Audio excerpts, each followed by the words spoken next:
ನಮಸ್ಕಾರ ಡಾಕ್ಟರ್ ಶಂಕರ್ ಅವರೇ. ನಮಸ್ಕಾರ ಎಲ್ಲರಿಗೂ. ನೀವು ಡಾಕ್ಟರ್ ಪ್ರೊಫೆಷನ್ನು ಹೇಗೆ ಅನಿಸುತ್ತೆ ನಿಮಗೆ? ಡಾಕ್ಟರ್ ಪ್ರೊಫೆಷನ್ನು ಭಾಳ ಪುಣ್ಯವಾದ ಕೆಲಸ. ನಾವು ಅಕಸ್ಮಾತಾಗಿ ಈ ಪ್ರೊಫೆಷನ್ಗೆ ಬಂದ್ವಿ. ನಮ್ದು ಇಷ್ಟ ಇದ್ದಿದ್ದೆ ಬೇರೆ ಫೀಲ್ಡ್, ಕ್ರಿಕೆಟರ್ ಆಗಬೇಕಂತ ಇದ್ದಿದ್ದೆ. ಆದರೆ ಸಂದರ್ಭದ ಇದರಲ್ಲಿ ತೂರ್ಕೊಂಡು ಡಾಕ್ಟ್ರ್ ಆಗಿಬಿಟ್ವಿ.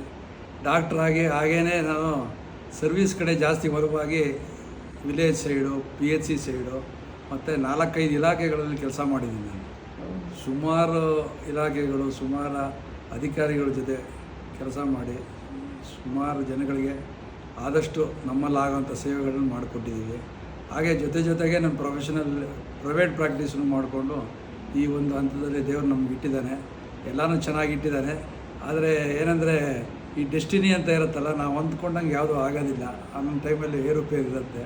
ಅದನ್ನೆಲ್ಲ ತಿಳ್ಕೊಂಡು ನಾವು ಈ ಜನಗಳ ಸೇವೆ ಮಾಡಿಕೊಂಡು ನಮ್ಮ ಸ್ನೇಹಿತರ ಒಂದು ಶಕ್ತಿಯಿಂದ ಮತ್ತು ಪ್ರೇರಣೆಯಿಂದ, ಬಂಧು ಬಳಗದವರ ಸಹಾಯದಿಂದ ನಾವು ಈ ಮಟ್ಟಿಗೆ ನಡ್ಕೊಂಡು ಹೋಗ್ತಾಯಿದ್ದೀವಿ. ಮುಂದಕ್ಕೂ ಇದೇ ರೀತಿ ಇರಬೇಕು. ನಮಗೆ ದೇವರು ಎಷ್ಟು ದಿನ ಶಕ್ತಿ ಕೊಟ್ಟಿದ್ರು ಅಷ್ಟು ದಿನ ಈ ಪ್ರೊಫೆಷನ್ನ ಭಾಳ ಪ್ರೀತಿಯಿಂದ ಮಾಡಿ ಜನಗಳ ಸೇವೆಗೋಸ್ಕರ ಮುಡುಪಾಗಿಡಬೇಕನ್ನೋದು ನಮ್ಮ ಆಸೆ.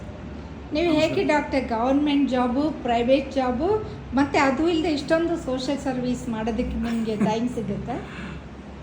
ಅದೆಲ್ಲ ಹೇಗೆ ಒದಗ್ತಾ ಇದೆ ಟೈಮ್ ಅಂತ ಗೊತ್ತಿಲ್ಲ. ಒಟ್ಟಿನಲ್ಲಿ ನಮ್ಮ ಇಂಟ್ರೆಸ್ಟ್ ಇದೆ ಎಲ್ಲದರಲ್ಲೂ ಫೀಲ್ಡಲ್ಲಿ ನಾವು ಮಾಡ್ಕೊಂಡು ಹೋಗ್ತಾವೆ. ಬಟ್ ಯಾವುದನ್ನು ಕಷ್ಟಪಟ್ಕೊಂಡು ಮಾಡ್ತಾ ಇಲ್ಲ. ನಾವು ಎಲ್ಲ ಭಾಳ ಇಷ್ಟಪಟ್ಕೊಂಡು ಮಾಡ್ತೀವಿ. ಅದೊಂದು ಭಾಳ ಇಂಪಾರ್ಟೆಂಟ್.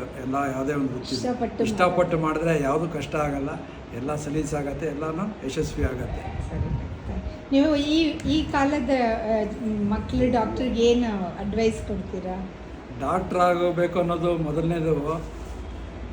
ಭಾಳ ಅವ್ರಿಗೆ ಪೂರ್ವದಲ್ಲಿ ಅಥವಾ ಯಾವುದೋ ಒಂದು ಒಳ್ಳೆ ಕರ್ಮ ಬಂದಿರೋದ್ರಿಂದ ಅವರು ಇಂಥ ಒಂದು ಸೇವಾ ವೃತ್ತಿ ಸೇರ್ಕೊತಾರವರು.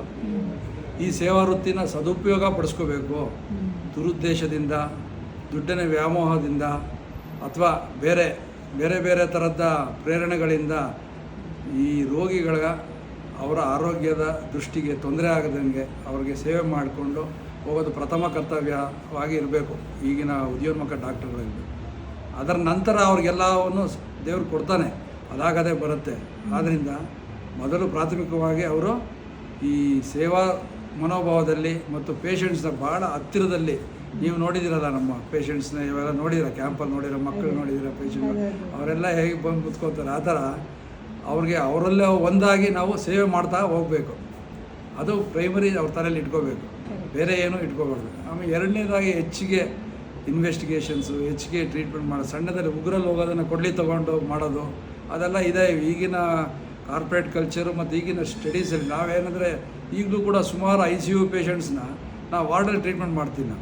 ನಮ್ಗೆ ಕೊಟ್ಟಿದ್ದಂಥ ಎಕ್ಸ್ಪೀರಿಯನ್ಸ್, ನಮ್ಮ ಗುರುಗಳು ಹೇಳ್ಕೊಟ್ಟಿದ್ದಂಥ ವಿದ್ಯೆಯಿಂದ ಈ ಸಣ್ಣ ಕೇಸ್ಗಳನ್ನ ಇದು ಮಾಡೋದು, ಪ್ರೊಲಾಂಗ್ ಮಾಡೋದು, ಬಿಲ್ಸ್ ಜಾಸ್ತಿ ಮಾಡೋ ಆ ಉದ್ದೇಶದಿಂದ ಕೆಲವು ಡಾಕ್ಟರ್ಗಳು ಮಾಡ್ತಾರೆ. ಭಾಳ ದುರಾದೃಷ್ಟ ಇದು.